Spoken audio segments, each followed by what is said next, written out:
Itong Philkin 23 ay natin yung pinakatahimik sa line ng ating Philkin generators. So ang inverter nito mga ka-Best Buys at itong mga 4,200 natin, 7,500i at 8,000i, sila yung mga US standard na inverter. Samantalang ito namang mga Philkin 160A, Philkin 38, Philkin 25, sila naman yung mga simplified inverter. Hindi kaya dinadagdag yung mga power factor para hindi lumaki yung capacity na generator. Ang dinideclare lang natin dito is yung rated power at saka maximum power para yun lang talaga yung aasahan ng ating mga kliyente.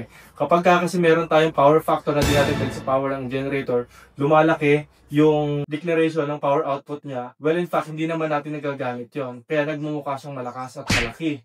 Pero yung performance niya actually is nagbe-base lang naman sa rated power and maximum capacity ng ating inverter and ng ating engine. Kailangan kasi perfectly paired yung ating inverter sa size ng ating engine. Hindi po pwede na malaki yung engine at maliit naman yung power output, kaso lang sayang yung power ng engine.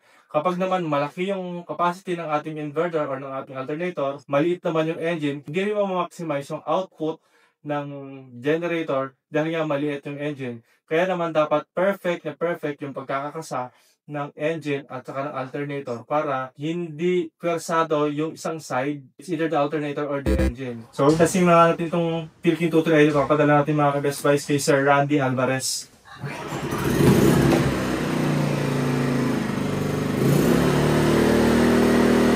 Dito naka-economy off sa mga ka-Best Buys kaya mataas ang RPM. Economy mo natin. Ayan. So bumaba yung RPM, ibig sabihin mas mababa din yung fuel consumption kapag nasa ganitong mode.